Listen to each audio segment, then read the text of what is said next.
یہودی اپنی کمینگاہوں سے باہر آ گئے اور فلسطین کی دفاع کی غرض سے اپنی فوج بنانے کا مطالبہ شروع کیا۔ کیا صلیبی جنگیں ختم ہو گئیں؟ فیلڈ مارشل ایلنی 11 دسمبر 1917 کو فاتحانہ شان سے قدس میں داخل ہوا۔ تمام اتحادی ملکوں کے جھنڈے اس پر سایہ فگن تھے، مگر عربی جھنڈا موجود نہیں تھا۔ اس نے جم غفیر کو خطاب کرتے ہوئے کہا کہ آج صلیبی جنگوں کا خاتمہ ہو گیا۔ اس علاقے کے باشندوں کو، جو برطانیہ کے ساتھ عرب ممالک کے اتحاد کی رٹ لگائے ہوئے تھے، اچانک یہ معلوم ہوا کہ یہ تو استعمار کی بہت گہری سازش تھی۔ عالم اسلام کو بھی اس چال کا علم اسی روز ہوا، لیکن اب ندامت سے کیا فائدہ؟ برطانوی فوجوں نے یہاں آفس برائے مقبوضہ دشمن اراضی کے نام سے ایک فوجی ادارہ قائم کیا، جس کا ہیڈ کوارٹر قاہرہ تھا اور اس کا صدر جنرل ایلنی تھا۔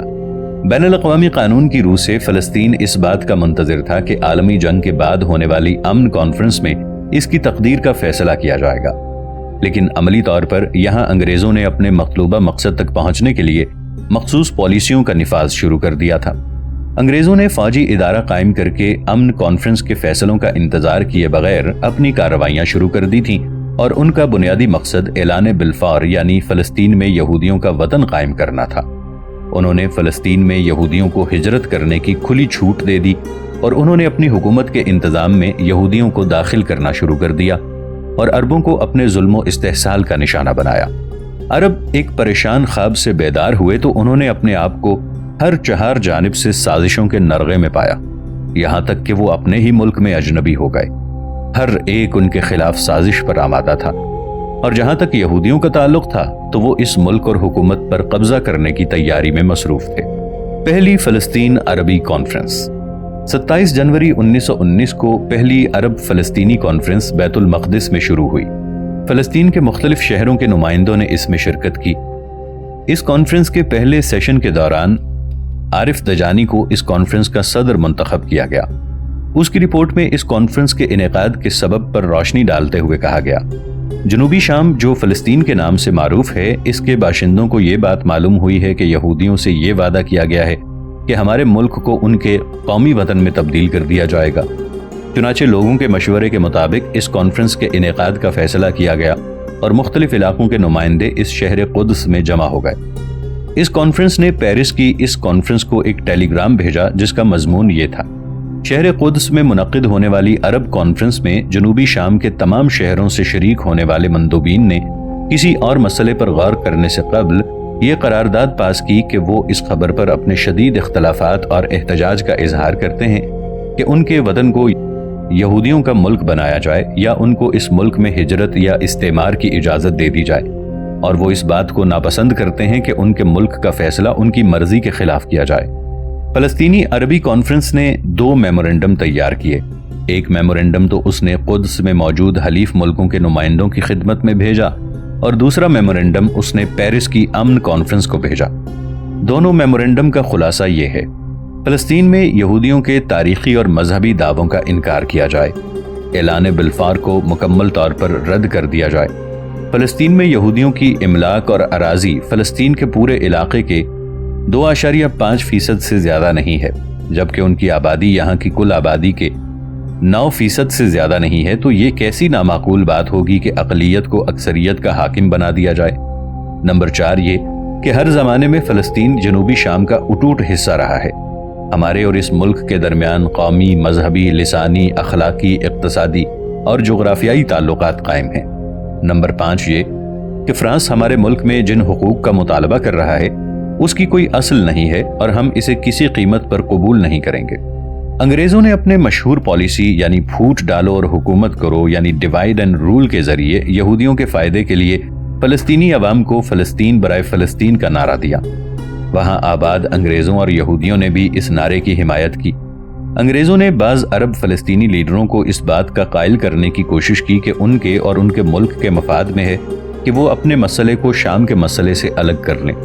انگریز لیڈروں کو اس بات کا انتظار تھا کہ فلسطین عربی کانفرنس کی تجاویز میں یہ نعرہ شامل ہوگا، لیکن اس کانفرنس نے اپنی تجاویز میں فرانس اور انگلینڈ دونوں کی ثالثی کا مکمل طور پر انکار کیا۔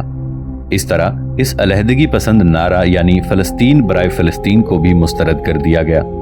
ایسی صورت میں برطانیہ اپنی اصلیت پر آ گیا اور اس مسئلے کو حل کرنے کے لیے قوت کا استعمال شروع کیا۔ فیصل اور پیرس کی امن کانفرنس۔ پیرس میں منعقد ہونے والی امن کانفرنس کے جلسے میں عرب ممالک کی طرف سے صرف مکہ کے امیر اور عربی انقلاب کے لیڈر فیصل بن شریف کو شرکت کرنے کی اجازت دی گئی۔ فرانس نے اس پر اعتراض کرتے ہوئے کہا کہ فیصل تمام عرب ممالک کی نمائندگی نہیں کرتے ہیں، لیکن پھر اس شرط پر کانفرنس میں شامل ہونے کی اجازت دے دی کہ وہ اپنے والد کی نمائندگی کریں۔ 20 سال کی مدت میں پہلی بار اس عرب لیڈر کو 6 فروری 1919 میں اس کانفرنس میں 20 منٹ بولنے کا موقع ملا، اور انہوں نے کہا کہ مختصر طور پر عرب اپنی نسل، تاریخ، عقیدے، زبان اور تہذیب و تمدن کے اعتبار سے ایک ہیں، لیکن انہوں نے جب عرب ممالک کی آزادی و خود مختاری کا مطالبہ کیا تو فلسطین کو اس فہرست سے مستثنی کر دیا۔ ناظرین، آگے بڑھنے سے پہلے کامنٹ سیکشن میں ہمیں اپنی آراء سے ضرور آگاہ کیجیے گا کہ آپ کو ہماری یہ سیریز کیسی لگ رہی ہے۔ آئندہ آنے والی اقساط سے باخبر رہنے کے لیے ہمارے چینل کو سبسکرائب کر لیں اور ساتھ موجود بیل آئیکن کو ضرور کلک کر لیں۔ شکریہ۔ اپنی تقریر میں فلسطین سے صرف نظر کرتے ہوئے دیگر عرب ممالک کے مسائل کے حل کی طرف زیادہ زور دیا۔ فلسطینی عرب کانفرنس نے پیرس میں منعقد ہونے والی امن کانفرنس میں اپنی جانب سے فلسطین کی نمائندگی کے لیے ایک وفد بھیجنے کا فیصلہ کیا تھا، لیکن انگریزوں نے اس کی اجازت نہیں دی، جبکہ دوسری طرف اس کانفرنس میں یہودی وفد کو شریک ہونے کی اجازت دی گئی، جس میں وائز مین کے علاوہ یہودی تحریک کی دیگر بڑی ہستیاں بھی تھیں۔ صہیونی تحریک کو اس کانفرنس سے قبل ہی انگریزوں کی طرف سے اعلان بلفور کا تحفہ مل چکا تھا، جس میں برطانیہ نے فلسطین کو یہودیوں کا قومی وطن بنانے کا وعدہ کر لیا تھا، لیکن اس کانفرنس میں یہودیوں کے مطالبات اس سے بھی آگے تھے۔ انہوں نے واضح طور پر اس بات کا اعلان کیا کہ ان کی مجوزہ مملکت میں فلسطین کے علاوہ مشرقی اردن، شام اور لبنان کے بعض حصے بھی شامل ہیں۔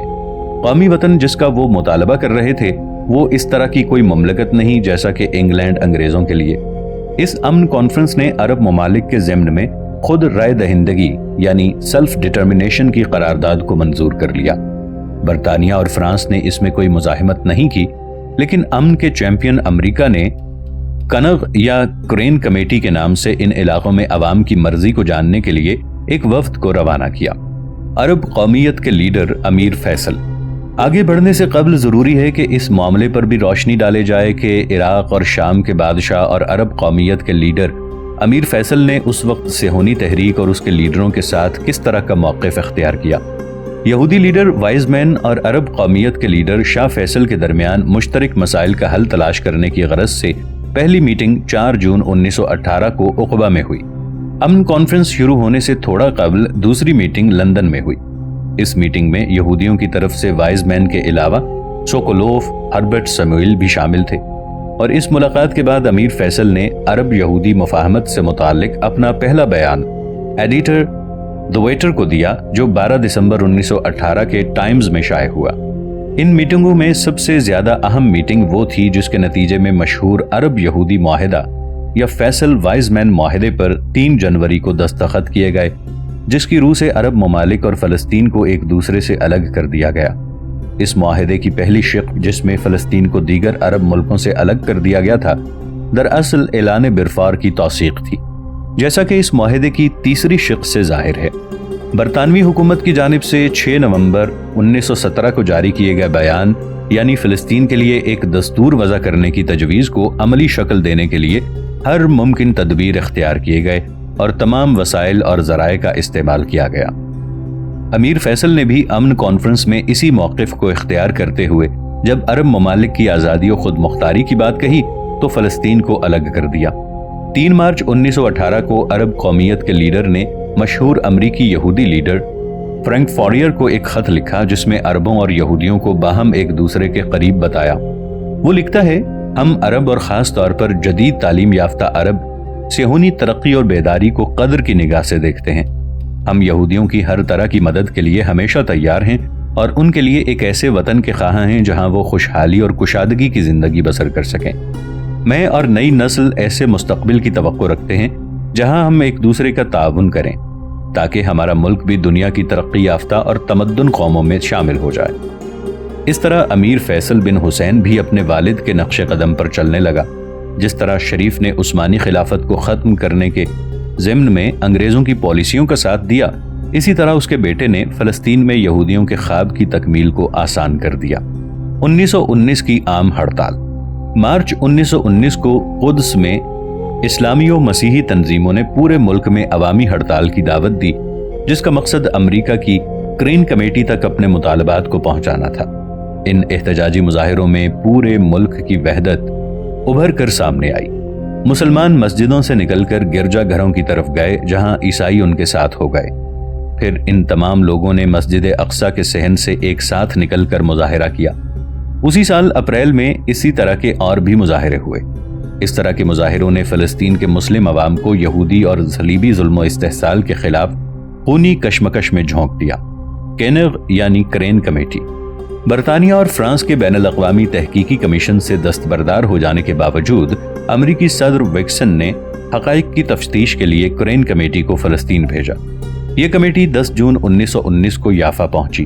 اس نے عوام کے مختلف طبقات، جمعیات، منظمات سے ملاقاتیں کی، گاؤں اور شہروں کا دورہ کیا۔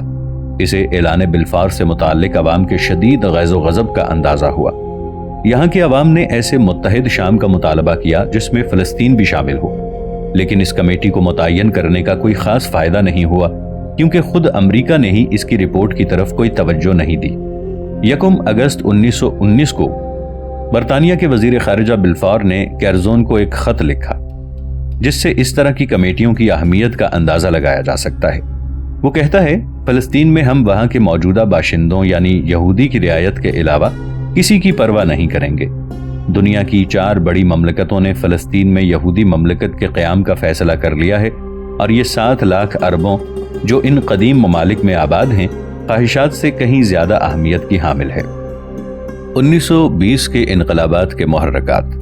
1920 کے اوائل میں فلسطین کے مسلم عوام کو اس بات کا یقین ہو گیا تھا کہ ان کے حقوق دن بدن سلب کیے جا رہے ہیں، ان کی مراعات اور سہولیات کو چھینا جا رہا ہے۔ مظاہروں اور تحقیقاتی کمیشنوں کی رپورٹ سے قوم کی تحریک آزادی کو کچھ بھی فائدہ نہیں پہنچا۔ انگریزوں نے مکر، فریب، دھوکے، سازش اور طاقت سے ملک پر قبضہ کر لیا۔ یہودی تحریکوں نے اپنے آپ کو اور اپنی فوجوں کو فلسطین پر قبضہ کرنے کے لیے پوری طرح تیار کر لیا ہے۔ ان تمام حالات نے فلسطین کے مسلم عوام کو اس بات کا یقین دلایا کہ ملک کو دشمن کے خونی پنجوں سے اسی صورت میں آزاد کرایا جا سکتا ہے کہ ہم بھی فیصلہ کن طاقت کا مظاہرہ کریں۔ فلسطینی قوم اپنے وطن کو دن بدن یہودی مملکت میں تبدیل ہوتا دیکھ رہی تھی۔ اس علاقے میں آنے والے مہاجر یہودیوں کی تعداد برابر بڑھتی جا رہی تھی۔ عبرانی زبان کو سرکاری زبان کا درجہ دے دیا گیا تھا۔ عدالتوں میں یہودی جج مقرر کر دیے گئے۔ صہیونی کمیٹیوں اور ان کے وفود کا پہلی بار اس ملک میں شاندار خیر مقدم کیا گیا۔ اسی طرح قوم کا انقلاب پر اصرار بڑھتا گیا، اور یہ تمام حالات 1920 کے انقلاب کے لیے ضروری مقدمات ثابت ہوئے۔ 1 اپریل 1918 کے دوران صہیونی تحریک کے صدر وائزمین کی قیادت میں اعلیٰ سطحی یہودی وفد نے فلسطین کا دورہ کیا۔